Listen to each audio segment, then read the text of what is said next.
pense que tu as compris quelque chose que beaucoup de gens n'ont pas compris. Autant au Québec que au Canada, parce que habituellement, l'ère traditionnelle de faire du courtage, c'est choisir un secteur, éventuellement aller chercher des listings, puis vraiment dominer un secteur. Le plus loin qu'un courtier peut aller, c'est vraiment... Dans mon entourage, j'ai vraiment fait comme un gros clean-up. Des gens qui doutaient de moi, etc. Je m'associe seulement comme avec les personnes qui croient en moi, qui ont un impact positif. Puis ça mène juste du bon, tu sais. Moi, je te dis souvent, man, et ce que tu fais est incroyable parce que c'est comme si tu montres à ceux qui ne osent pas défier que c'est possible. Surtout dans un monde corpo, c'est difficile. Burning Desire, la loi d'attraction. Ça a révolutionné ma vie. C'est un de mes très bons amis, Louis-Pierre Mercier, me l'avait donné une fois à ma fête. Ça, c'est vraiment un livre qu'un ami que j'affectionne beaucoup. Tu dis que c'est ma Bible, ça, Think and Grow Rich. C'est le premier livre Sérieux? en développement personnel. Le premier livre que Je pense qu'on a quelque chose qu'il faut qu'on divulgue, qu'on spread au Québec. C'est correct de faire des sous, c'est correct de vouloir le montrer comme à bon escient. Je trouve qu'on est beaucoup dans une culture de jugement ici. Moi, j'ai une mentalité 1.01 à la 365. Comment que je peux m'améliorer à chaque jour? Ça fait comme un effet cumulé à travers le temps. Et, ça fonctionne aussi avec mon network. Ça fonctionne avec toutes les formations que je prends. Je pense qu'on a quelque chose en commun, c'est que les deux, on a un gros mindset des États-Unis aussi. J'ai été peut-être une vingtaine de fois en Floride cette année. À chaque fois que je reviens au Québec, mon mindset est comme tout le temps 10x plus grand.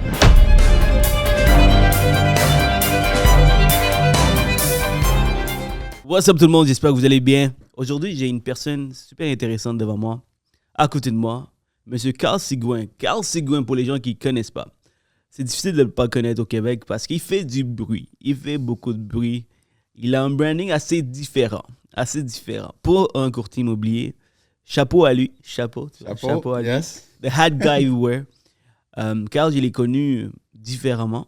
Right? Je me rappelle, tu avais tout le temps ton veston rose. L'as-tu brûlé ou Je l'ai encore, il est caché dans le garde-robe. Ouais, donc ça, c'était ton branding, le gars avec les couleurs roses. Finalement, tout d'un coup, boum, tu as changé complètement, tu as pris une autre direction. Puis les gens ont commencé à vraiment apprécier. Au début, c'était comme, attends, est-ce qu'il niaise? Est-ce qu'il est sérieux? Mais finalement, on a appris que non, c'est ça ton brand. Et j'aime ça, j'aime ce que je vois. J'aimerais ça parler un peu de qui est Carl, pourquoi ce type de branding. C'est quoi le dark side qui vient avec? Parce que tu vois, dans le monde corpo, des choses comme ça, c'est extrêmement mal vu. Ouais, ça peut être mal vu. Ouais, les gens vont peut-être créer des idées. Ah, ben lui, il n'est pas sérieux. Et lui, comment il va vendre? Lui, il fait trop. Il y a plein de critiques qui viennent avec, mais pourtant, toi, tu frappes, tu casses les murs, ça te dérange pas du tout, ou on va en parler pour savoir un peu c'est quoi ton mindset là-dessus. T'as dit quelque chose tantôt avant qu'on commence.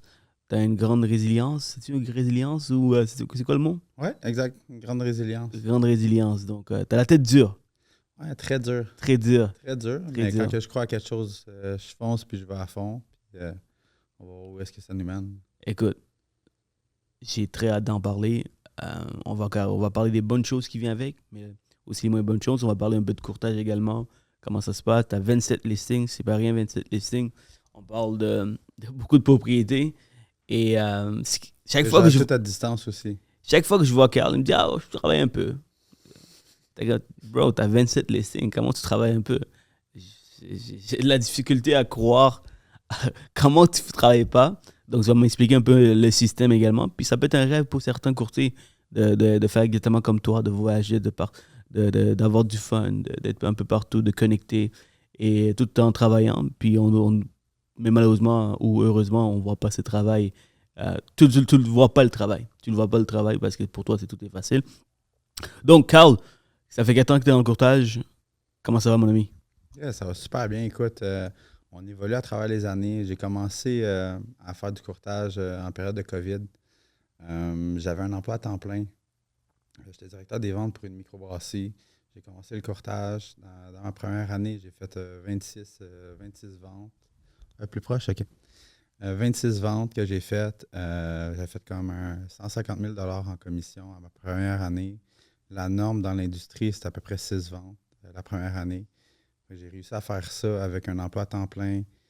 J'ai fait mon commercial en même temps. J'ai fait aussi un 75 hard.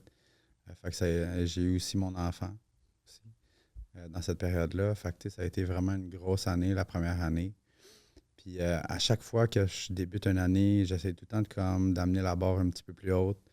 Fait que c'est comment que je peux faire pour juste amener mon marketing à un autre niveau, mieux servir mes clients, mieux me former, devenir comme un meilleur courtier, de me mettre aussi dans une position d'investisseur pour pouvoir mieux les encadrer, etc. Fait que je fais juste comme build-up à travers les années comme ça. Puis ça m'amène où est-ce que je suis aujourd'hui. Amazing. Donc, tu as commencé durant le COVID, tu me dis, right? Et qu'est-ce qui a fait en sorte que dès que tu as commencé, tu avais déjà un succès? Est-ce que c'était tes connexions que tu avais, les relations? C'est quoi exactement qui t'a fait sortir du lot rapidement? Parce que quand tu commences comme courtier immobilier, des fois, ça prend du temps pour pouvoir bâtir un nom, avoir de la clientèle, mais tu me dis que tu as eu la clientèle dès le départ, c'est ça? Oui, exact. Dans le fond, moi, j'ai tout le temps eu des bonnes relations là, d'un jeune âge à maintenant. Puis j'ai su, dans le fond, dans l'industrie, on dirait que tout le monde se dit OK, il faut que j'investisse. Je vais faire des panneaux publicitaires. Après ça, je vais envoyer des pamphlets partout à travers la province, dans mon secteur clé, etc. Moi, j'avais plus une mentalité de low cost, high reward. Fait que je me suis dit, comment que je peux travailler, débuter en immobilier, sans trop mettre de sous, mais de maximiser mon ROI, mon Return on Investment. Fait que je me suis dit, ça va partir dans le fond de mon réseau, de qu'est-ce que j'aime, des gens que je connais. Fait que j'ai pris, dans le fond, contact avec tout mon réseau, exemple, des amis du secondaire, des amis du primaire, des gens que j'ai fait mettons, du tennis-études, des sports. Je me suis entraîné aussi super longtemps. Fait que ça a donné qu'après ma 3e semaine, j'avais déjà un offre d'achat accepté. C'était sur une maison bachelor à Saint-Lin. C'était un de mes amis de Saint-Donat que j'avais coaché gratuitement au tennis à mon plus jeune âge. Okay, donc, c'est un peu les fruits de tes efforts, toutes les aides, toutes les faveurs que tu es allé chercher à ton jeune âge. Donc, ça a permis de rapidement rentrer dans le marché du travail et avoir ce genre de transactions. Donc, ce que j'entends de tout ça, c'est que quand tu donnes depuis si longtemps, peu importe l'industrie où tu étais, éventuellement, les gens vont reconnaître ce que tu as fait puis ils vont travailler avec toi.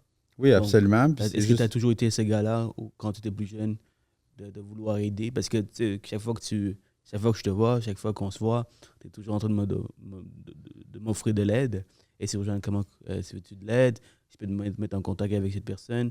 Tu as toujours eu ces qualités de toi. Donc, j'imagine que ça remonte à très longtemps. Donc, ça t'a comme suivi aujourd'hui. Non, exact. Puis, tu sais, j'ai le réflexe, dans le fond, je suis un bon connecteur aussi. T'sais, mon mentor en immobilier, c'est James Martel. Ouais. C'est comme vraiment le maître connecteur au Québec. Moi, je dirais aux États-Unis aussi, puis un petit peu mondial. Mais, tu sais, avec James, écoute, il m'a vraiment comme amené à un autre niveau. J'ai commencé, c'était lui mon mentor, il m'a guidé. Je vais te dire une dernière fois, tu vas approcher ton micro plus proche. Okay. Vas-y. Je vais faire mon workout en Je te menace un peu pour que tu m'écoutes. Let's go. Non, c'est pas une bonne idée, les menaces. Non, c'est ça. Fait que James, il m'a énormément aidé. Encore aujourd'hui, en fond, c'est comme un peu mon support, je te dirais. Là. Il est là dans les bons temps, il est là dans les moins bons temps. J'ai fait un paquet de formations avec lui. Puis dans mes débuts, je faisais comme du shadowing avec lui. Fait que je passais des journées gratuitement, puis je faisais juste le suivre. Écoute, une journée avec lui, je pouvais vouloir dormir après ça pendant 2-3 jours tellement que c'était concentré. Là. Fait qu'on faisait 4-5 événements, on faisait des réseautages, on faisait des visites. Écoute, c'était extrêmement chargé du matin au soir. Fait que j'ai comme parti avec ce tempo-là aussi. Fait qu'en ce moment, je fais peut-être, des fois, je fais 4-5 activités de réseautage, je m'entraîne, je mange mes repas. Je connecte, je travaille avec tout ça. Je manage vraiment bien. Là. Shout out à James, mon ami James. On n'a pas encore fait cette entrevue ensemble, mais ça s'en vient. Puis, par contre, j'ai interviewé sa conjointe, Chantal Chevalier. C'est super podcast. C'est deux machines. Effectivement, c'est des grands connecteurs. Puis encore, c'est vrai que tu as un peu la personnalité de James où vous vous synchronisez vraiment bien. Lui aussi, c'était une personne qui demande, qui offre de l'aide tout le temps. Pour mon événement, il m'a offert de l'aide. Pour l'événement qui s'en vient, il m'offre de l'aide. Je l'ai vu à Réseau Terrain à faire du bénévolat. Donc, James est partout. Je ne sais pas comment il gère sa business parce que effectivement, je trouve ça lourd d'être partout en même temps. C'est-à-dire, il y a tellement d'événements, tellement d'activités, il y a tellement de réseautage. Avec le travail que j'ai, la famille que j'ai, comme tu as pu voir tantôt, tu as vu mon petit chien, que j'ai beaucoup géré. Elle a chié partout dans le bureau, donc ça a été... On a ramassé, hein? On a tout ramassé, ça a été... c'est drôle parce que habituellement, on a un pipi pad où elle fait ses besoins là-bas, mais aujourd'hui... Moi, c'est la casquette, man. C'était la casquette. Elle a eu peur de la casquette, elle a chié sa vie. Quand j'ai dit qu'elle a chié partout, elle a chié ici, elle a chié dans la salle de conférence, elle a chié dans l'autre bureau. Je me suis dit, mon Dieu, même moi, j'étais surpris. Elle s'appelle Chai, je l'adore beaucoup. Puis, écoute, tout ça pour dire que avoir une balance, c'est un peu mon combat. Ça a toujours été mon combat parce que je suis un peu comme toi. Je peux être, si j'ai pas un hard stop, je peux être partout. Je peux être partout. Mais la famille est importante pour moi, donc j'essaie de rentrer le plus tôt possible à la maison. Bref, tout ça pour dire que ça peut être demandant de faire tout ça. Toi, tu es un gars de famille, tu as un enfant. Comment que ton autre partenaire a vu ça au départ? Est-ce que ça a été difficile? C'était comment? Ouais, c'est sûr que c'était vraiment difficile au début parce que dans le fond, quand j'ai rencontré mon ex-conjointe, moi, j'étais salarié. Fait que, tu sais, je faisais du 8 à 4, 8 à 5. J'étais disponible les soirs, les week-ends, etc. Fait que ça a vraiment été une transition qui a commencé à être courtier immobilier. Quand on est courtier immobilier, là, on est comme des pompiers. Là. On éteint des feux à chaque heure de la journée. Là. Fait qu'autant qu'on peut avoir des visites le matin à 8 heures le dimanche, qu'en fin de journée, à 10, 11 heures, on a des négociations, on fait des offres d'achat, etc. Fait qu'il faut vraiment être sur le gun à chaque fois. Fait que ça a vraiment été une transition qui était, je te dirais pas facile, là, parce que je veux pas ça disrupt un couple. Là, quand un des deux partenaires change de profession. Là. Moi, c'était une passion pour moi, l'immobilier, fait que c'était comme un inévitable. Fait que j'ai choisi ce chemin-là. Mais honnêtement, je regrette rien là, de ce que j'ai fait. Là. Pour moi, l'immobilier, c'est une passion, puis j'ai zéro l'impression de travailler. Là. Je comprends. Je comprends ce que tu veux dire. Puis, parler de... Je ne vais pas trop rentrer dans les détails, si tu ne veux pas, mais alors on va parler un peu de comment tu fais pour être partout. Mm-hmm. Right? Genre, n'importe où je vois qu'il y a un événement, il y a un hot événement, tu es là. Mm-hmm. Est-ce que c'est parce que tu les targets? Est-ce que tu te fais inviter? As-tu un genre de structure dans ton calendrier? OK, je dois être dans plusieurs événements dans une semaine. Comment ça fonctionne? Moi, je ne suis pas vraiment le gars qui est très structuré, je te dirais. Je suis plus comme un profil entrepreneur visionnaire. Là. C'est ça que j'ai fait la meute avec MREX. Puis tu te définis un peu comme ton profil. Je savais que je n'étais pas quelqu'un de très structuré, mais là, je l'ai vraiment su. Comme. C'était bien, mais moi, c'est juste que... Comment... Attends, tu vas trop vite, là. Comment que tu as su que tu n'étais pas structuré? Y a-tu un genre de workshop que vous avez fait, puis tu as dit, oh man, ouais, exact. Je suis vraiment pas structuré du tout? Exactement. Quel genre de workshop on parle? Oui, c'est dans le fond, la meute, c'est 4 week-ends complets. On est 40 investisseurs, entrepreneurs en immobilier. C'est comme un gros inbound. Comme on est dans un hôtel, on passe le week-end ensemble. Puis c'est vraiment comme une hyper grosse réflexion sur nous-mêmes. Le premier week-end, c'était comme ça. Là. C'est vraiment life-changing. Fait que tu te poses des questions envers toi-même. C'est quoi tes valeurs? C'est quoi qui est important pour toi? Etc. Puis on débat là-dessus comme devant tout le monde. C'est vraiment bien. Fait que tu sais, c'est une immense rétrospective. Là. Fait que, moi, j'avais jamais vu ça auparavant. Puis j'ai fait toutes les formations en investissement immobilier là, au Québec. Fait que pour moi, ça a vraiment été très bien. Pour répondre à la question au niveau de la structure, moi, je suis plus du genre, écoute, il y a tel événement, je le fais. Fait que je regarde, exemple, telle journée, c'est quoi les événements, puis j'essaie de toutes les condenser. Quitte à pas toutes les faire au complet, Je trouve ça important des fois de juste de passer, connecter avec le maximum de gens possible. Puis tu te demandais, tu sais, des fois ça pouvait être lourd au niveau de l'énergie ou quoi que ce soit. Mais moi, ça me fulfill de faire des rencontres, juste de connecter avec les gens. Fait que moi, je m'élève à travers tout ça. J'aime ça, rencontrer les gens. Enfin, je prends leur énergie puis je trouve ça hyper motivant. Fait que, tu sais, moi, quand j'étais jeune, ma mère, avant de me coucher, elle me lisait des biographies de gens. Fait que, tu sais, mettons, exemple, Maurice Richard, il y avait Confucius, les frères Wright, etc. Tu avais des livres de bandes dessinées qui racontaient un peu le parcours. Puis avec tout le temps comme des notes, des genres de fables, comme exemple la persévérance ou la résilience ou plein d'autres choses qu'il fallait retenir de ces livres-là. Fait que c'est pour ça que j'aime ça rencontrer des gens aussi. Rencontrer les gens, c'est une chose. C'est une chose. Mais d'être toujours dehors. Moi, je suis un homebody. J'aime ça être à la maison.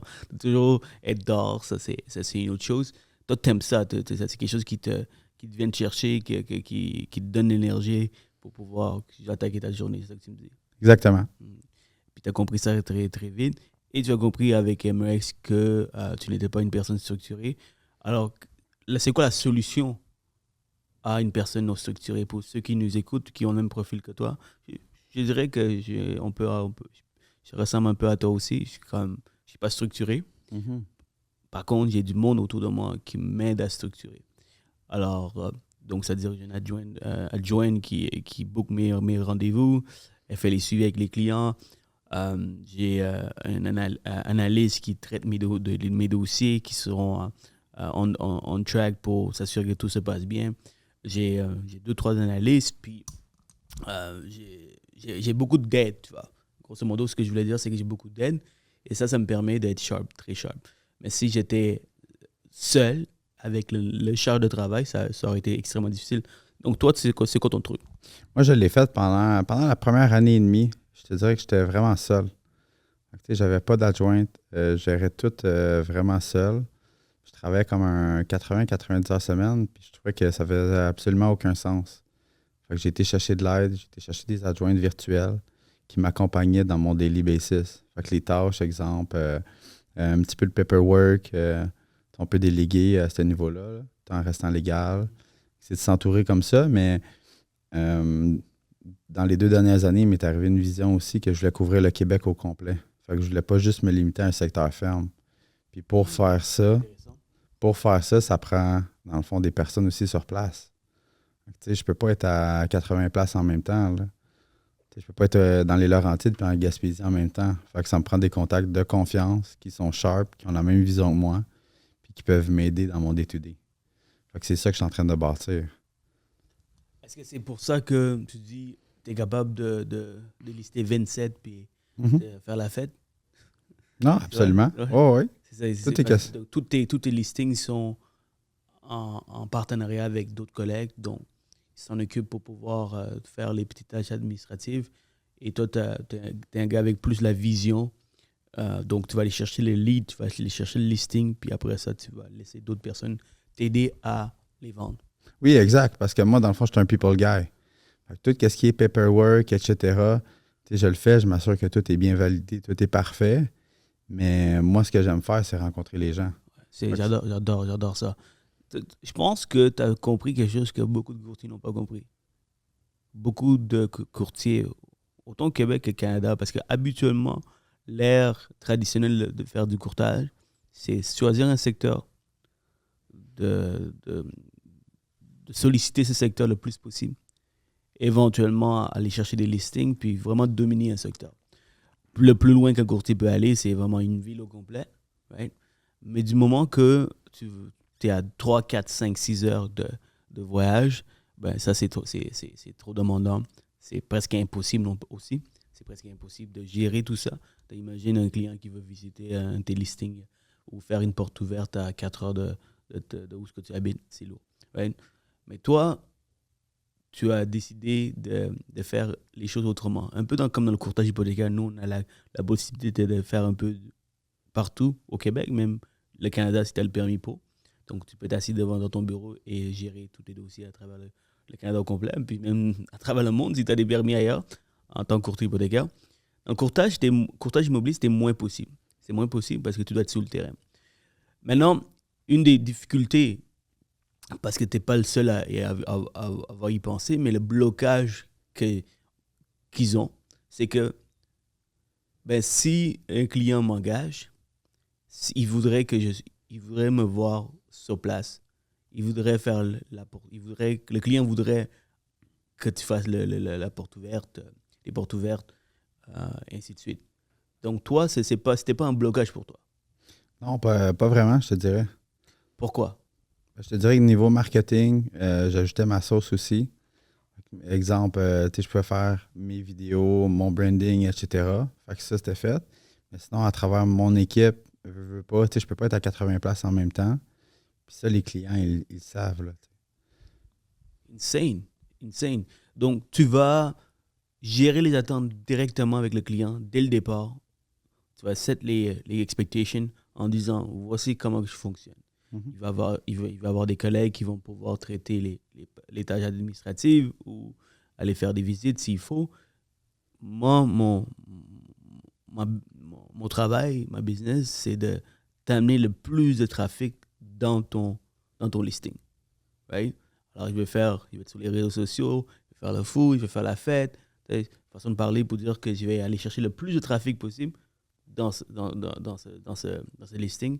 Puis le reste va se faire naturellement. S'il y a assez de trafic, que le courtier soit là ou qu'il ne soit pas là, ou que ce soit un autre courtier ou toi, si le client aime la propriété, il va aller de l'avant. Oui, il va aller de l'avant, mais je te dirais que c'est important de rester into it, exemple, dans tout le process de la transaction. Fait qu'exemple, il y a un courtier collaborateur qui vient visiter une de tes propriétés. Même si je ne suis pas sur place et que mon courtier y va, je vais m'informer, je vais savoir comment que ça a été la visite, etc. Je vais sûrement appeler aussi le courtier collaborateur, valider s'il y a des questions.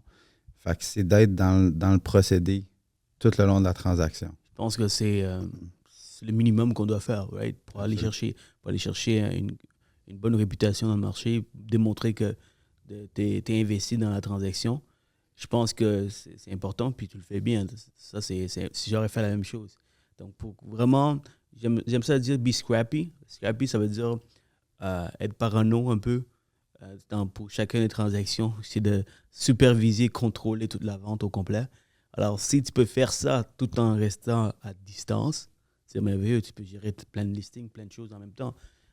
Techniquement, tu n'as même pas besoin d'aller sur place, never ever, unless beside the first time. Donc, à part la première fois, à moi que tu me dis que même la première fois, tu y vas pas, ça serait fou. Je te dirais que c'est bon de tout aller valider. Tu sais, oui, rencontrer son client en personne, Ouais. etc. Faire le tour de la propriété, juste de voir. OK, tu le fais une fois. Ouais, tu sais. À un certain point, tu vas devoir prendre l'avion pour aller voir des propriétés, là. Oui, absolument. À un moment donné, Absolument, quand tu vas vendre à j'aime Sept-Îles, ça, j'aime ça me promener. ouais. Dans le fond, avant, moi, j'étais représentant des ventes. J'ai fait pour la BAT. J'ai fait ça pendant 5 ans. Puis j'habitais à Saint-Donat. Puis je voyageais Saint-Donat, Montréal, Saint-Donat, Vaudreuil. Je l'ai fait à chaque jour avec... j'avais un autodiesel à l'époque, là. Je faisais comme 1500 kilos par semaine. Fait que de là, m'est venue l'idée de couvrir le Québec aussi au complet. J'étais habitué, je suis tout le temps sur la route aussi. That's amazing. Parlons avant de sauter de sujet, j'aimerais parler de ton moment où tu as rasé une partie de ta tête. Je pense que c'était durant le séjour à MREX. C'était quoi cet événement?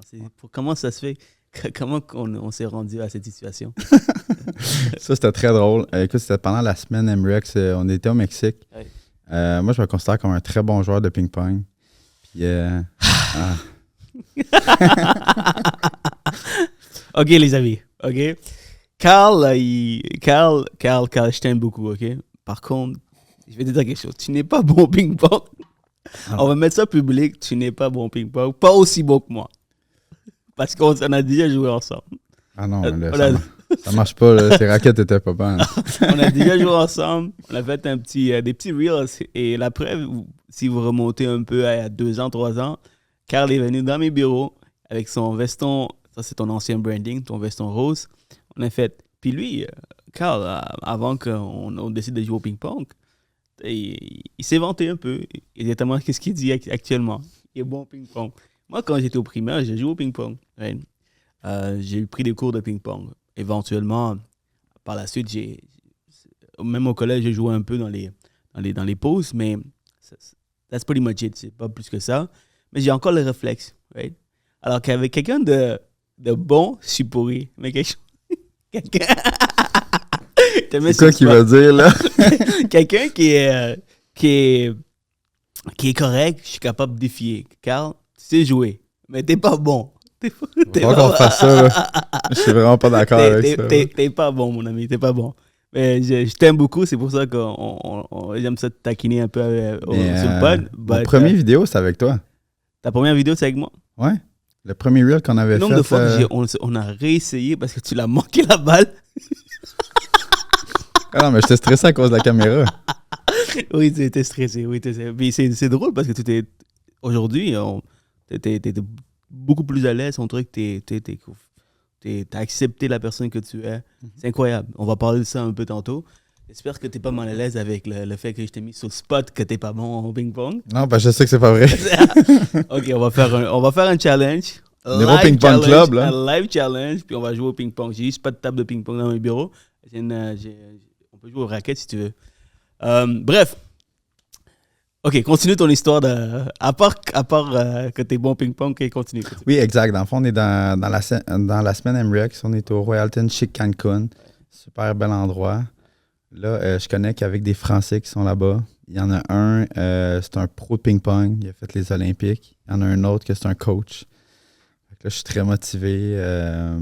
Écoute, moi, je perds rarement au ping-pong, là, normalement. Là. Très, très rarement. Fait que, il continue, il me cherche encore. Ouais. Oh, ouais.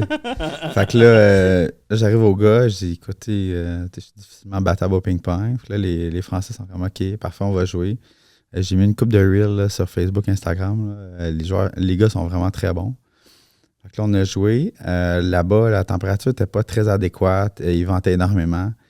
Les raquettes aussi, c'était comme des raquettes à 5 $. Fait que c'était pas le meilleur climat pour jouer. Fait qu'on a fait comme un 4-7. J'ai perdu tous les matchs. Ça n'a vraiment pas bien été. J'étais fâché. Ça m'étonne pas. Mais dans le fond, le défi, c'était que le perdant se faisait raser devant tout le monde. On était comme 70 au voyage. On avait réservé un rooftop pour la soirée. Fait qu'on a tout filmé ça. Fait que je me suis comme tout fait raser, là. Tu sais, tout le milieu de la tête ici, là. C'était très comique, là. Fait que j'ai comme passé la semaine là-bas. Puis la semaine d'après, à la Meute, c'était le combat de Jake Paul contre Mike Tyson. Fait que je me suis comme tout fait bleacher les côtés blonds, là, pour faire un look à la Jake Paul. Non seulement tu as accepté ta défaite, tu t'es laissé faire, puis tu l'as gardé en plus. Ouais. Ça, c'est incroyable. C'est parce que j'avais aussi 2 amis qui ont été se faire comment tu appelles ça, là, pas une pose de cheveux, là, mais en Turquie. Là. Ouais. Quand tu vas te faire arranger les cheveux. Ouais. Je l'avais pas dit aux Français, mais j'avais déjà l'intention de me raser la tête. Là. Pour voir juste par solidarité envers mes amis qui ont été se faire arranger les cheveux. C'est amazing. OK, on va sauter du sujet maintenant. Donc là, tout le monde connaît l'histoire que tu as perdu au ping-pong. Pourtant, tu es très bon. Maintenant, parlons de quoi? Parlons des avantages qui viennent. OK, non, en fait, c'est qu'on va reculer en arrière. Pourquoi tu as décidé de changer ton brand? Parce que déjà, tu avais un veston rose, tu te démarquais les autres parce qu'il n'y a pas un cri de chat qui met les vestons roses. Je pense qu'il y a un gars que son branding, c'est tout rouge. Je pense que c'est Marc Hubert, quelque chose. Marc Huberdeau, ouais, dans Laurentide. Ouais, j'ai travaillé. Chic type. Ouais. On a déjà fait affaire ensemble sur un de mes clients. Bref, ouais.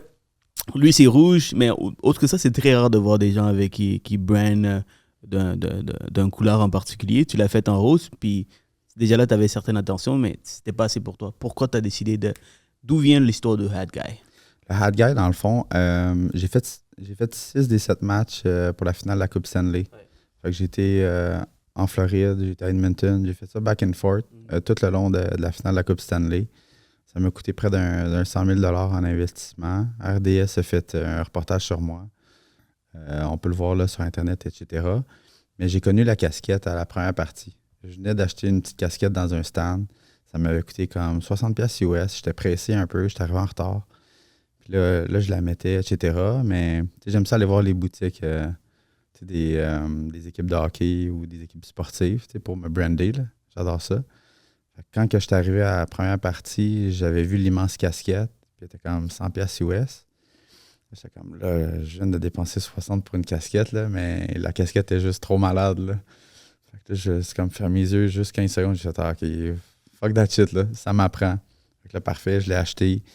J'ai acheté des chaînes. Je me suis acheté aussi un chandail des Panthers. Fait que j'avais comme tout un kit assorti de ça. Puis il y a un de mes amis qui habite là-bas à l'année qui a des billets de saison. Fait que j'avais été aussi voir quelques matchs. Fait qu'en tout cas, fait que j'ai vraiment trippé sur juste aller voir le hockey en Floride. Au Québec, on est habitué d'aller voir les matchs. Il fait extrêmement froid. C'est des moins 15, moins 20. Là-bas, on est en gogoon. Là. On est extrêmement bien. Puis la casquette était tellement populaire. Je l'ai gardée. Là, depuis la Game 1, je l'ai mis à chaque jour. Fait que j'allais dans des aéroports, au gym, au spa, etc. Puis ça donnait extrêmement d'attention. Fait entre la Game 3 et la Game 4, on avait fait un escale à Vegas que j'avais été. Puis j'ai rencontré un gars qui travaillait pour la LNH. C'est un gars de New York. Il s'occupait d'organiser, dans le fond, comment tu appelles ça? Le repêchage. Il m'a dit, écoute, tu devrais te faire un brand avec ça. Écoute, tout le monde parle de toi, genre, à travers la ligue. Là. Fait qu'ils sont comme, c'est qui ce gars-là, etc. Fait à partir de ce moment-là, j'ai créé mon personnage du Ad Guy Everywhere. Puis je me suis mis un code QR aussi. Puis en fait, ça génère extrêmement d'attention. J'ai comme 25 000 personnes qui voient mon compte à chaque mois là, avec ça. Insane. Je trouve que j'ai en train d'analyser ton logo, puis je vois du Bitcoin dedans. Ouais, gros fan de Bitcoin. Tu as un tatou de Bitcoin? Ouais, il est juste ici, là. Ouais. Je me rappelle. Pour pouvoir le montrer, je l'ai fait avant d'aller à Bitcoin Conference à Nashville cet été. As-tu des Bitcoins? Oui. T'as combien de Bitcoins? J'en avais 2. T'en avais 2? Oui. J'en ai vendu pour financer mon trip d'hockey. OK. Oui. J'avais acheté à 16 000 US. T'aurais dû garder, hein? Je sais. Oui. Là, je regarde le Bitcoin. Il est à combien actuellement? Là, il est à 140 000 Canadiens. Savais-tu que quand j'avais peut-être 16-17 ans, j'achetais des Bitcoins aussi? Il n'y en a plus. Sinon, je serais... C'est crazy. Tu sais, juste le gars qui a donné 10 000 Bitcoins pour 2 pizzas. C'est incroyable. Puis l'autre qui a perdu, que son ex l'a crissé dehors, puis elle a jeté toutes les choses, toutes les choses, puis il avait, je pense que dans les 10 000 Bitcoins, quelque chose comme ça. C'est crazy. Aujourd'hui, il poursuit la ville parce qu'il veut dans où est-ce qu'ils ont enterré toute la poubelle, il veut aller voir. Comment on appelle ça? Escaver? Escaver le terrain. Mais la ville, évidemment, ils ne veulent pas. Puis, ils poursuivent la ville pour 300 millions de dollars. Ça, c'est une autre histoire assez drôle. Je ne sais pas comment je me sentirais dans une situation comme ça. Où c'est 10 000 bitcoins qui est enterré dans une terre. Right? Puis, peut-être que je sais c'est où, mais on ne me laisse pas escaver. Ça n'a aucun sens. Je pense que je tomberais dans une dépression solide. c'est combien d'argent? On parle dans les milliards de dollars, right? Bref. C'est pour ça que tu as un truc de Bitcoin dans ton logo, OK? Right. Bitcoin veston rose. On voit dans le fond, on voit le veston ici. On voit aussi l'immobilier en arrière. Parce que dans le fond, je veux faire de l'immobilier aussi à travers le monde. Donc ça, c'est dans les projets aussi. T'as des grands rêves, Carl. D'où ça vient, ça, le fait que tu rêves grand? Parce que c'est pas tout le monde qui le fait. C'est pas tout le monde qui vont rêver grand parce que souvent, ils vont se faire arrêter. Peut-être que c'est à cause de leur environnement qu'ils pensent petit. Je dirais qu'à Québec, c'est pas tout à fait une province qui pousse, qui motive les gens qui rêvent grand. Right? Malheureusement. Alors, pourquoi, d'où est venue cette motivation de toujours rêver grand? Parce que je me rappelle, la dernière fois, tu m'as appelé, « Hey, man, on a un gros projet, man. J'aimerais ça que tu écoutes un peu la personne parler. » J'ai dit, Carl, avec plaisir. Puis c'est vraiment un projet d'envergure également. Donc, d'où vient cette motivation? C'est juste, dans le fond, c'est juste d'accomplir plus que qu'est-ce qu'on est capable au final. Donc, moi, j'ai une mentalité 1.01 à la 365. Comment que je peux m'améliorer à chaque jour? Ça fait comme un effet cumulé à travers le temps. Mais ça fonctionne aussi avec mon network. Ça fonctionne avec toutes les formations que je prends. Fait que, je pense qu'on a quelque chose en commun, c'est que les deux, on a un gros mindset des États-Unis aussi. Fait que, moi, j'ai été peut-être une vingtaine de fois en Floride cette année. Puis à chaque fois que je reviens au Québec, mon mindset est comme tout le temps 10x plus grand. T'sais. Oui, c'est vrai. La clé, un de mes secrets, qui n'est plus un secret parce que je vous le dévoile aujourd'hui, c'est que j'aime ça aller chercher ma motivation ailleurs. Idéalement, aujourd'hui, c'est les États-Unis, mais idéalement, j'aurais préféré aussi aller un peu partout dans le monde. Comme Dubaï, c'est chaud. Il y a beaucoup de rêveurs, de personnes avec de grands succès, puis qu'il y en a qui vont là-bas pour aller chercher du succès également. Quand tu es dans un environnement où tout le monde rêve grand, tu es le moins fou. T'es le moins fou de la salle. C'est parce qu'il y a tout le temps quelqu'un qui est à côté de toi qui rêve encore plus grand que toi. Exact. Ouais. Tu ne seras jamais jugé par quelqu'un qui accomplit plus que toi. Aux États-Unis, quand je m'en vais dans les événements, je parle un peu de mes projets ou d'autres personnes parlent de leurs projets. Puis c'est comme, hey, nice job, man. You can do it. Let's get it. Like, c'est un peu les répliques quand tu parles des projets parce qu'eux, ils sont habitués. Ils sont habitués de voir des gens qui ont eu un rêve et qui l'ont accompli, comme Jeff Bezos, Elon Musk et beaucoup d'autres personnes. Alors, quand le jeune ou quelqu'un qui rentre dans ce milieu, il y a simplement un projet, ils ne vont pas le mettre à terre. Ils vont dire, tu es capable. Ici, ce que je remarque, je pense que c'est plus, même pas québécois, c'est plus le monde francophone. C'est culturel ici. C'est culturel. On n'est pas habitué à ça. Heureusement, je trouve qu'il y a du positivité à travers tout ça. C'est que là, il n'y a plus de frontières. Depuis plus de 24, 25 dernières années, avec l'arrivée de l'Internet, je dirais que l'Internet est venu un peu plus tôt que. Je pense pas qu'il est venu dans les années 2000. Je pense que c'est autour de 1990, 93, juste comme ça. Bref, attaquez-moi pas parce que je connais pas la date exacte de l'Internet, mais il n'y a plus de frontières. Aujourd'hui, on peut être inspiré de partout, de n'importe qui dans le monde. Right? Tu peux être inspiré du gars qui est en Indonésie, qui fait des Reels, il fait des vidéos, que tu écoutes son contenu, peut t'être inspiré. Donc, heureusement, le Québec change. Le monde francophone change parce qu'on voit qu'est-ce qui se passe à travers le monde, puis on se dit, mais nous aussi, on est capable également. 100%. Puis, tu sais, moi, je veux montrer aux gens aussi que c'est correct d'être différent. C'est correct d'avoir une vision différente. Puis juste d'être ouvert, tu sais. On a plein de personnalités ici qui sont parties des États-Unis juste à cause de la culture. Tu sais. Juste le gouvernement, il n'encourage pas aussi les entrepreneurs. Mais tu vois, comme le bon côté de tout ça, je trouve, c'est que ça devient plus facile pour moi. Et ça devient plus facile pour toi. Parce qu'imagine que tu serais aux États-Unis, tu serais peut-être passé inaperçu. Parce qu'il y a d'autres personnes comme toi. Right? Mm-hmm. Ça dépend où, mais tu vas à Miami, il y a des héros aussi autant fuckés que l'autre. Tandis qu'ici. T'es en train de me traiter de fucké, Je t'aime, Carl, je t'aime. Alors, ici au Québec, tu fais ça, t'es le seul. Right? Il n'y a pas beaucoup. Donc, tu bats toute ta compétition. Right? Pareil pour moi, je m'inspire des États-Unis. J'arrive ici, j'ai reproduit le même concept. Boum, je suis le seul. Ah, c'est Eugène, comment ça? C'est Eugène, tu es un visionnaire. Oui, je suis un visionnaire. Mais en même temps, j'ai vu. Je suis pas imbécile. J'ai vu ce qui se passe aux États-Unis. J'ai vu que ça fonctionne. Donc, je réplique ici. Personne ne le fait encore. Donc, le fait d'être 10 ans en arrière, ça nous aide à ceux qui sont en avant puis qui vont chercher l'information qui est dévancée. Right? Absolument. Donc, c'est une bonne chose. Qu'on y pense, right? Vraiment. Alors, c'est quand tu penses comme ça, quand tu réfléchis de cette façon, c'est tant mieux, parce que sinon tu serais dans le même panier que tout le monde, donc ça va être un peu plus difficile. Donc c'est ça que j'aime de Québec, c'est que le fait qu'on est en arrière, nous on peut aller chercher dans le temps, puis revenir ici, puis reproduire. C'est une belle perception. Ouais. Dis-moi.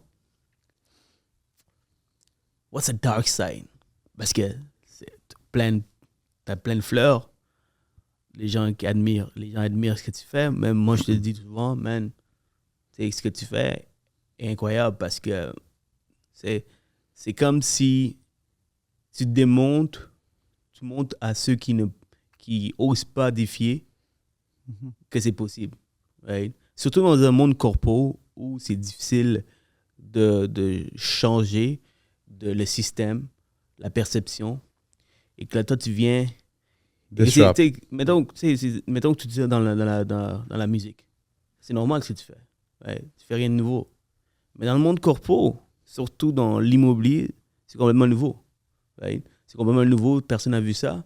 Alors, tu inspires ceux qui veulent sortir un peu leur couleur, leur personnalité. Ils sont coincés un peu dans les veston cravates. Right? Alors, tu montres un peu que c'est possible. Tu dessines le chemin pour eux. Donc, ça, c'est le bon côté. Ça t'amène beaucoup d'attention également. Tu m'as aussi dit que tu étais un peu introverti. Donc, c'est le fait que là, maintenant, c'est comme si tu as sorti de ton zone de confort parce que être introverti veut également dire que tu es gêné de pouvoir aborder les conversations. Mais j'étais. Tu l'étais? Ouais, j'étais très gêné avant. T'es gêné? Ouais, exact. J'étais très gêné. Dans le fond, quand j'étais au primaire ou au secondaire, quand je savais que j'avais un exposé oral, écoute, je dormais pratiquement pas la veille. Il y a quelque chose qui m'angoissait. Je faisais beaucoup de trac aussi. J'étais très gêné. Mais à travers les années, ça s'est développé. J'ai commencé à être plus à l'aise. Étant un gros fan des Maple Leafs de Toronto, pendant la COVID, j'ai été voir plusieurs matchs au Centre Bell avec mon chandail des Maple Leafs. Fait que je me suis comme créé une armure, je te dirais. Parce que quand tout le monde te regarde puis qu'ils te jugent, puis qu'ils sont comme « Ah, t'es un loser » ou genre des trucs comme ça, tu deviens comme rid of it. Fait que c'est comme si t'étais habitué. Fait que c'est un petit peu la même chose, tu sais, au niveau immobilier ou de ce que les gens y pensent. Fait que c'est comme si j'étais padé à ce niveau-là. Je te cacherai pas que c'est pas facile. Il y a beaucoup de gens qui doutent de moi. Il y a de la famille, il y a des gens proches, etc. Fait que je te dirais que dans mon entourage, j'ai vraiment fait comme un gros clean-up. Des gens qui doutaient de moi, etc. Je m'associe seulement comme avec les personnes qui croient en moi, qui ont un impact positif. Puis ça mène juste du bon, tu sais. I love it, man. C'est motivant d'entendre cela. Donc, en étant introverti, tu as créé cette armure. Puis aujourd'hui, ben, c'est une autre chose, c'est que les gens viennent parler, donc c'est plus facile. Donc, quand tu as l'attention, l'attention, exact. Désolé, ça c'est mon français. Maintenant, parlons de dark side. Right? C'est pas tout le monde qui sont pour ça. Right? Tantôt, tu me disais que tu avais un ami qui disait, man, get rid of it as soon as possible. Donc, parle-moi un peu du dark side d'être un des premiers à le faire. À un moment donné, on va avoir un statut de Carl Sigouin qui a comme ouvert le chemin pour tous les courtiers immobiliers au Québec. Ouais. Mais aujourd'hui, comme tu dois prendre les critiques, tu vas en avoir de plus de critiques possible. Donc, quelles sont les critiques? C'est quoi la chose la plus dégueulasse que tu as entendue sur moi? Sur toi, à cause de ton branding? J'espère que tu es bien assis. Ouais. Je suis prêt. J'ai un de mes amis proches qui est quand même une figure en immobilier, que c'est un de mes très bons amis depuis comme 3-4 ans. C'est correct? OK. Fait que dans le fond, écoute, il m'a traité de malade mental. Wow. Malade mental. Je suis comme, OK, mais c'est juste une casquette. Tu sais, puis il continue à comme juste me traiter comme ça, juste à cause que je portais la casquette. J'avais du plaisir dans les clubs, etc. Tu sais, moi, je suis quelqu'un de très pacifique. Je ferais pas de mal à une mouche, si tu me connais. Je suis zéro agressif. Je respecte tout le monde. Je suis comme hyper empathique. Fait que juste le fait de me faire traiter comme ça, il m'a déjà accosté aussi dans une formation où est-ce qu'il y avait plein de gens puis il me mentionnait ça. Puis écoute, ça me... Tu sais, moi, je suis habitué que les gens... Tu sais, oui, ils me jugent, mais il ne commencera pas à comme me disrespect ou comme à pas m'aimer. Puis ça, c'est quelque chose que je suis en train de travailler parce que ça m'affecte beaucoup. Tu sais, moi, depuis que je suis tout jeune, pratiquement tous les gens, ils m'aiment. Là. J'ai jamais de conflit avec personne. Je m'arrange pour être clean avec tout le monde, etc. Fait que ça, je trouve ça particulièrement difficile. Là. Qu'il y a des gens qui disent des choses sur moi qui ont comme aucun sens, qui sont pas appuyés par rien. C'est difficile. Merci de partager ça, Carl, parce que ça prend beaucoup pour pouvoir le faire devant une grande audience de plusieurs millions de personnes qui m'écoutent. Ça me dérange pas, hein? J'ai pas plusieurs millions, mais ça s'en vient. Mais je voulais mettre une petite blague pour Détendre l'atmosphère. détendre l'atmosphère, comme tu dis. Je comprends, puis j'espère que cette personne-là n'est plus encore ton ami. Sinon, il faut que tu en talk avec cette personne pour dire, man, regarde, si tu veux t'avoir à côté de moi, c'est pas des choses comme ça que je vais entendre, parce que, regarde, c'est ça que je suis, tu acceptes ou tu l'acceptes pas. Get the fuck out of here. Sinon, c'est la première chose. La deuxième chose, c'est que dans le monde corpo, c'est moins habituel de voir ce genre de branding, mais regarde un peu à travers le monde. De Jake Paul à Logan Paul, de qu'est-ce qui se passe sur les réseaux sociaux. Man, tout le monde, aujourd'hui, c'est accepté. C'est accepté de montrer ta personnalité. Et les gens lèvent ce type de personnes. Ils lèvent leur chapeau pour ce type de personnes qui le font. Donc, j'adore les jeux de mots de chapeau en passant. Ouais, c'est exprès. Aujourd'hui, en 2025, bientôt en 2025, c'est quelque chose que tout le monde permet de faire, tu vois. Alors, je pense que si toi, tu as ce côté traditionnel, ben, ça va juste dire que tu dois te réveiller. Tu dois te réveiller parce que man, le monde a changé depuis très longtemps. 100%. Puis tu sais, qu'est-ce qu'il faut comprendre avec ça? C'est que la casquette m'a comme coûté 100$ US, OK? Puis je génère 25 000 visionnements par mois. Tandis que si je regarde, exemple, les courtiers à Montréal qui achètent, exemple, des panneaux d'autobus publicitaires, etc., écoute, ça coûte, je pense, entre 10 et 15 000$ par mois pour un panneau. Fait que fais juste calculer, mettons, ton visionnement versus ton impact, etc. Au final, mon move est hyper stratégique et intelligent, tu sais. Je suis capable de tout détailler, c'est qui regarde mes profils Instagram. Je suis capable de dire, exemple, ils viennent de où? Est-ce qu'ils viennent de Montréal, la Rive-Nord, la Rive-Sud, du Mexique, whatever. Je suis même capable d'aller voir leur âge. Tu sais, j'ai comme, tout est tracké. Fait qu'au final, tu sais, c'est un gros move stratégique, là. Mais les gens, quand ils voient ça, ils sont comme, OK, mais c'est quoi? C'est-tu comme une mascotte? Fait que, tu sais, il y a un message qu'il faut que j'envoie, qui soit plus clair pour que les gens comprennent plus l'impact de ça. Donc, on continue. Désolé, on a eu une petite pause parce qu'on a amené ma petite fille avec nous aujourd'hui. Carl a dit pourquoi pas. Ah oui. Non, ça fait on est pet friendly. Pet friendly, puis... Ouais. Chai, t'as-tu une question pour Carl? Ah ben, regarde, tu dis tout le temps que tu veux te démarquer, que Chai. Comment tu peux te démarquer? C'est le bon gars à l'interview. Allez, vas-y. Vas-y, parle. OK, non. Sans blague. Donc, on va regarder ici si ça ne dérange pas. Good. Parfait. OK, Chai, tu restes tranquille, OK? Non, elle me donne des bisous. OK. Excellent. Ben, Carl, merci de ton ouverture. C'est très apprécié. Je trouve que c'est un bon podcast pour ceux qui ont ce vouloir, ce feu en eux pour sortir un peu, montrer leur couleur. Je pense que c'est un gars comme toi, ben, c'est motivant. On aime les couleurs. On aime les couleurs. Maintenant, parle-moi un peu, comment tu gères tes voyages? Parce que tu voyages beaucoup, tu es souvent à Miami. Pourquoi Miami? Puis comment tu gères le courtage? Et tu as vraiment dit ça. Oui, peut-être que c'est la même chose que tu es resté au Québec ici, puis avoir un listing à 15 heures, mais il y a beaucoup de distractions à Miami. Beaucoup de distractions. 100%. Écoute, comment que je gère ça? Je gère ça comme quand je suis au Québec. Tu sais, Miami, là, faut pas se cacher, c'est pas à 8 heures d'avion, là, tu sais. On est juste à 3 heures, de vol. Ça se fait super bien. Moi, je vais là, dans le fond, pour me détendre. Je vais là pour connecter.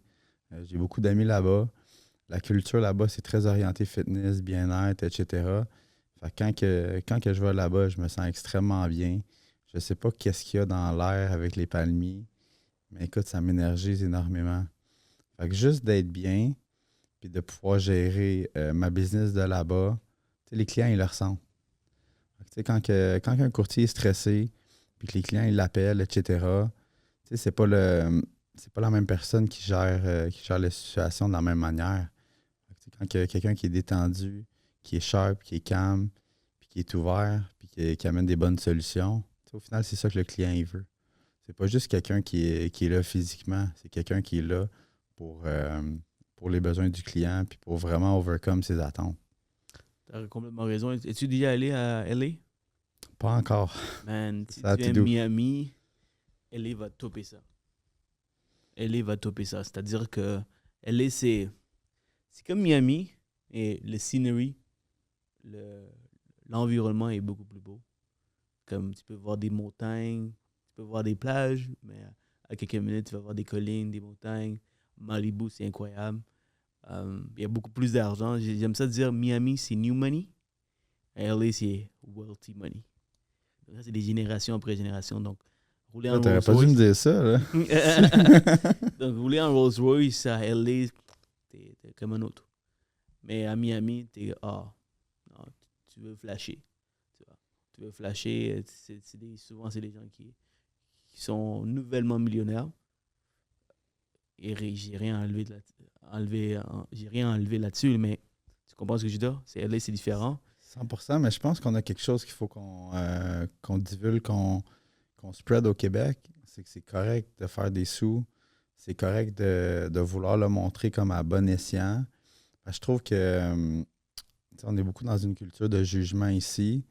Puis moi, dans le fond, ça me dérange pas de le montrer que j'ai du succès ou que je réussis. J'aime ça gâter mes proches. J'aime ça prendre soin de mes proches aussi. Puis ça, on fait pas ça. On fait pas ça en gagnant un salaire normal. Je pense que tous les gens qui ont ces mauvaises images d'une personne qui fait de l'argent, c'est souvent par cette manque de compréhension, cette naïveté que tu as parce que tu t'es fait dire que c'est tout des grosseurs. Aujourd'hui, il y a de la job, il y a des emplois, autant des emplois que certaines industries où tu peux faire énormément d'argent tout en faisant les bonnes choses. Right? T'es un courtier qui vend énormément parce que les gens t'aiment. T'es pas un courtier, c'est juste quelqu'un qui est bon dans ce qu'il fait. Puis souvent, beaucoup de jeunes ou beaucoup de personnes qui sont envieux de ces genres de personnes, c'est qu'ils auraient voulu être dans leur place. Ils sont pas game de le faire. Ils sont pas capables de sortir de leur zone de confort. Ils veulent rester où ils sont. Ils préfèrent juger. Ça leur fait du bien. C'est plus facile. Plus facile. Mais à l'autre côté de la médaille, c'est que ces gens-là, ils voudraient être dans leur place. Right? L'autre côté, je trouve, pourquoi les gens jugent, ça c'est mon opinion, c'est parce que, je dirais, c'est que... Bon, attends, laisse-moi, j'ai perdu le fil. J'ai perdu le fil, tabarnak. Laisse-moi. Regarde ça, là, coupe à rien. Hein. Ça, c'est les meilleurs moments. Regarde pas ça. Non, le tabarnak, faut que tu le gardes. Mais... C'est envieux. C'est quoi que je voulais dire? C'est la jalousie cachée. Tu sais, c'est comme... c'est de l'envie cachée, dans le fond. C'est que les gens, eux autres, ils se mettent dans une position, c'est de la jalousie, ils aimeraient ça l'avoir. Puis là, ils essaient de trouver des défauts qui ne correspondent pas. Fait qu'ils... c'est comme ça qu'ils spread. Ouais. L'autre côté de la médaille, je trouve que Carl, c'est une bonne chose de montrer si tu le fais de la bonne manière. Parce que ça inspire. Ouais. Ça montre à d'autres individus que c'est possible. Mais mettons que tu es courtier immobilier puis tu roules en Rolls Royce, ben, ça veut dire que le courtage peut te permettre d'y arriver. Parce que beaucoup de jeunes, aujourd'hui, ils sont perdus. Regarde toutes les opportunités, toutes les possibilités sur les réseaux sociaux. Là, il y a plus d'informations. On sait dans quelle industrie faire de l'argent. Mais par contre, ils sont encore plus perdus que jamais. Right? Donc, montrer un peu le lifestyle d'un courtier, montrer qu'est-ce que ça prend pour être un courtier, montrer le travail acharné qu'on doit mettre, mais aussi, de l'autre côté, montrer les belles choses qui viennent avec, ça permet d'aller chercher, d'inspirer les autres personnes. 100%. Puis, tu sais, moi, j'ai un de mes amis à Gatineau, Mathieu Arsenault.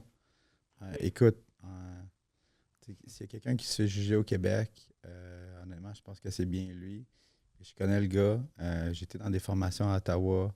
à Gatineau. Puis c'est quelqu'un que j'affectionne.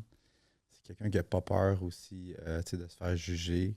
Le gars, il travaille tellement fort. Honnêtement, je ne changerais pas ma position avec la sienne. Tout ce qu'il fait, c'est vraiment du hard work comme à un autre niveau. Oui, il y a des belles choses, comme il y a ses McLaren, il y a son hélicoptère, etc. Mais je te dirais que chaque pourcent des affaires qu'il a, il les a travaillées comme à un autre niveau, là. C'est un excellent père de famille, il est présent.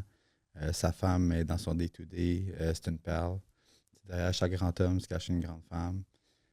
Honnêtement, c'est un solide power couple, là. Oui, j'en doute pas. J'ai vu, je vois Mathieu sur les réseaux. Tu peux pas avoir tout ça en restant chez toi puis tourner les pouces. Ouais, c'est impossible. Carl, si tu devais donner un conseil aux jeunes qui ont envie de commencer le courtage ou n'importe quel business, right? Avec ton expérience, tes obstacles, tes succès que tu as eus, qui sont peut-être perdus aujourd'hui, Mhm. qu'est-ce que tu donnerais comme conseil? Moi, je te dirais de regarder c'est quoi les champs, c'est quoi qui te passionne. Moi, dans le fond, je suis devenu courtier immobilier parce que j'ai rencontré un investisseur immobilier. Il m'a comme transmis sa passion pour l'investissement immobilier. Fait que j'ai décidé de devenir courtier pour pouvoir plonger dans l'investissement. Puis moi, je suis quelqu'un que, quand que je commence quelque chose, j'aime ça comme tout savoir, tout voir les options. Fait que je me suis nourri de plein de formations, etc. Fait que je te dirais de juste de se rattacher à sa passion, de regarder c'est quoi qui est possible, puis juste de ne pas se mettre de limites aussi. Fait que si ça tente d'être comme un fitness trainer à travers le monde, fais-le. Va juste chercher euh, le meilleur au monde là-dedans. Inspire-toi de lui.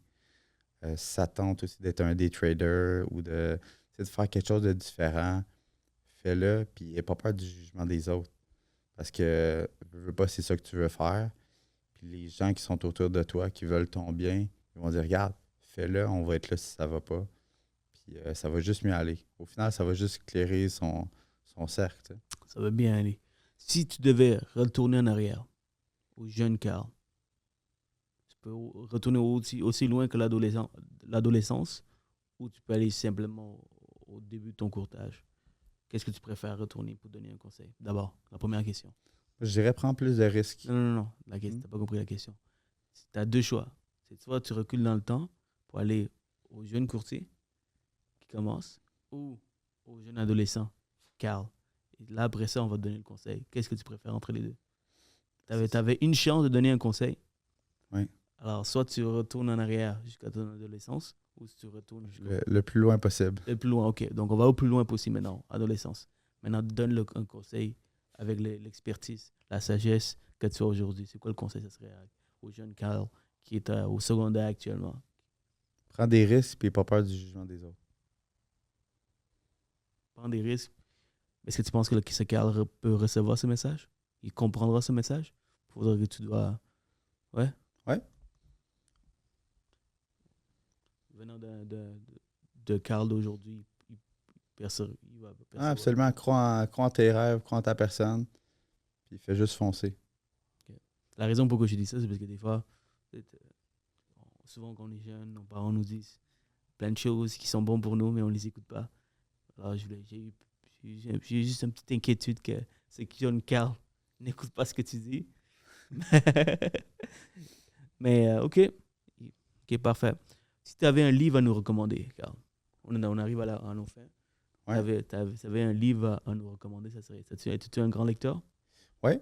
Ouais, dans le fond, j'ai une technique que je lisais beaucoup à l'époque.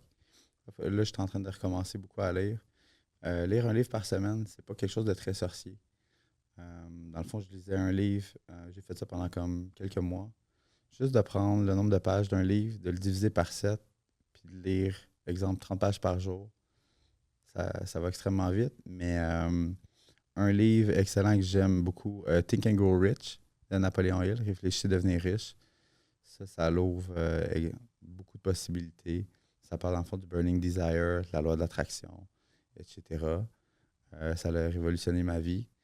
C'est un de mes très bons amis, Louis-Pierre Mercier. Il me l'avait donné une fois à ma fête. Puis 2 ans après, il avait oublié qu'il me l'avait donné.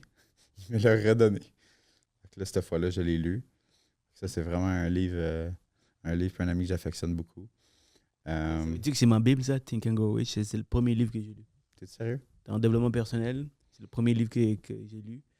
J'ai lu 2 fois dans ma vie, mais ça a changé ma vie. Juste la perception de voir comment voir la vie, la confiance, ce que tu peux avoir ce que tu veux, si tu mets les efforts, si tu es stratégique avec. Ça te dit quasi comment réussir par une façon très bien expliquée. Puis ceux qui réussissent, si tu étudies bien, mais tout le livre a déjà couvert toutes les façons possibles, pourquoi cette personne agit de cette façon, pourquoi cette personne est aimée, pourquoi cette personne est détestée, pourquoi cette personne a beaucoup de bonnes relations autour de lui, right? Pourquoi il fait de l'argent, tout ça est déconstruit dans le livre. Alors, si tu appliques, si tu l'as en toi, mais tu le fais de façon pas réfléchie, sans aucune intention, mais maintenant tu lis ce livre, et là tu es comme, ok, voici pourquoi je suis aimé de tout le monde. Maintenant, est-ce que je peux faire ça encore plus? Tu vois? Donc, c'est un très bon livre. Puis toi, c'est quoi le tien? Je dirais Think and Grow Rich. Ça, c'est dans mes premiers livres. Si je veux me dire un livre qui... Moi, j'en ai un ex aequo avec l'autre, avec celle-là. C'est quoi? J'aime beaucoup 10X de Grant Cardone. 10X de Grant Cardone, j'ai déjà lu. C'est un très bon livre également. Je suis rendu à la 5e fois que je lis. Je trouve qu'il me remet comme dans un mood vraiment action, back to basic. Je trouve ça incroyable. Je vais sortir des livres que je suis en train de lire encore pour donner une meilleure perspective aux gens qui nous écoutent. Chai, des fois, elle lit avec moi aussi. Elle est beaucoup sur le développement personnel, Chai. Tu sais pas, mais elle n'y est pas. Elle veut. Présentement, je suis en train de lire. Voici ce que je suis en train de lire actuellement. Je suis en train de lire Build to Sell. Très bon livre sur comment créer une entreprise pour éventuellement le vendre. Parce que beaucoup de personnes, ils achètent quelque chose ou ils sont dans quelque chose, ils travaillent sans arrêt, mais sans but, sans fin. Ouais, tu dois avoir un but. Aujourd'hui, tu es courtier immobilier, mais qu'est-ce qui arrive si demain tu es malade? Qu'est-ce qui arrive si dans 20 ans plus tard, tu veux prendre ta retraite? Est-ce que tu peux vendre ta business? À quel prix? Hein? À quel multiplicateur les gens seraient intéressés à te donner? Right? C'est quelque chose que tu devrais penser. Et ça donne toutes les techniques pour bien vendre. Alors, déjà préparé. Puis aujourd'hui, si tu as seulement 4 ans, tu es en avance. Si tu lis ce livre, dans 20 ans plus tard, peut-être que ta business n'est pas revendable. C'est juste une perte de temps. Pourquoi tu es dans une business qui n'est pas revendable à la base? Right? Tu travailles pour quoi? Les gens qui ont 150 millions dans leur compte bancaire, qu'un jour ils ont un exit de 150 millions, parce qu'ils ont une entreprise que quelqu'un est prêt à acheter pour 150 millions. Alors, il faut que tu démontres des systèmes en place. Il faut que tu démontres que sans toi, ça peut fonctionner. L'autre livre que je suis en train de lire, c'est The Bezos Letters. Ça, c'est Jeff Bezos qui écrit des lettres à ses investisseurs dans les débuts, jusqu'à aujourd'hui. Au début, ben, évidemment, Amazon, pendant je pense que pour 1 ou 2 décennies, ils ne faisaient pas d'argent. Ouais, je pense que c'est 1 décennie. Alors, comment il faisait pour garder ces investisseurs qui ont investi des millions de dollars avec lui? Là? Donc, il écrit des lettres à ses investisseurs de pourquoi patienter, où est-ce qu'ils s'en vont, c'est quoi leur vision. Donc, c'est incroyable, ce livre. Évidemment, j'ai lu $100 million Leads. Ça, c'est de Alex Hormozi. Un très gros fan d'Alex Hormozi. Super Communicators. Good leaders ask great questions. I love capitalism. The 5 levels of leadership. The Sales Acceleration Formula. Un livre qui s'appelle Yes, Persuasion, Influence New and Expanded. Écoute, j'ai lu beaucoup de livres, mais un des livres que j'ai vraiment aimé dernièrement, et en fait, c'est devenu un de mes favoris, ce serait de Patrick Bet-David. C'est quoi? The Next 5 Moves de Patrick Bet-David. Donc, ce que j'aime de ce livre, c'est que chaque action que tu prends, beaucoup de personnes, ils réfléchissent à la surface. Aujourd'hui, je fais une entrevue avec Carl. Aussi simple que ça. Ben, l'entrevue, OK, on va le mettre sur le podcast, on va le mettre sur les réseaux sociaux. Il y a des gens qui vont nous écouter. OK, mais quoi de plus? Deuxième niveau de réflexion. Ben, ça peut amener de la business. Parce qu'il y a l'audience de Carl que je touche. Ah ouais, ça c'est le deuxième degré. Est-ce que tu es capable de pousser au troisième degré? Parce que je suis assis avec Carl, au troisième degré, c'est quoi les opportunités que je peux aller chercher? Carl peut m'amener à Miami, puis Carl connaît un de ses chums qui est multimillionnaire. OK, maintenant, quatrième degré. Jusqu'à où tu peux aller avec une opportunité, chaque action que tu prends. Right? D'autres personnes réfléchissent à la première surface, première opportunité, première ligne. Alors, c'est assez simple. Quand j'ai décrit le livre, c'est pas juste ça le livre, il y a plein d'exemples qui donnent, mais c'est d'aller plus loin avec tes réflexions. Quand tu achètes quelque chose, quand tu fais une action, ou regarde, C'est quoi les répercussions? regarde 5 degrés plus loin. Right? Smart. Puis c'est pas un bon move au troisième degré, mais peut-être, est-ce que c'est suffisant pour toi? Ou est-ce que 2 degrés c'est assez? Ou tu voudrais peut-être ne pas le faire parce que tu peux aller chercher des investissements que tu peux aller chercher encore plus d'opportunités. J'aime ce livre. J'aime beaucoup ce livre. Donc, sinon, YouTube Secrets, Mastery. J'aime ça étudier sur certaines niches très particulières. Donc, des fois, c'est des livres très techniques. Donc là, un des livres que je suis en train de lire, c'est How to Build Capital, parce qu'on est là-dessus. Donc, c'est de voir comment on peut aller chercher encore plus de fonds, comment on peut placer ça, ainsi de suite, parce que je fais du frère privé, comme tu sais. Je suis gestionnaire de fonds privés. Alors, c'est bien, c'est pas mal ça, Carl. Je pense qu'on a fait le tour. Est-ce que tu veux rajouter un petit dernier mot à notre audience? Ouais, écoute, merci beaucoup pour le podcast, le temps choisi, etc. C'est toujours un plaisir de te voir.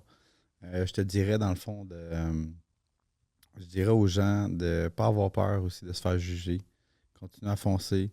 Gardez votre cercle petit. Assurez-vous de tout le temps comme être dans des good vibes. Ça a l'air vraiment simple dit comme ça.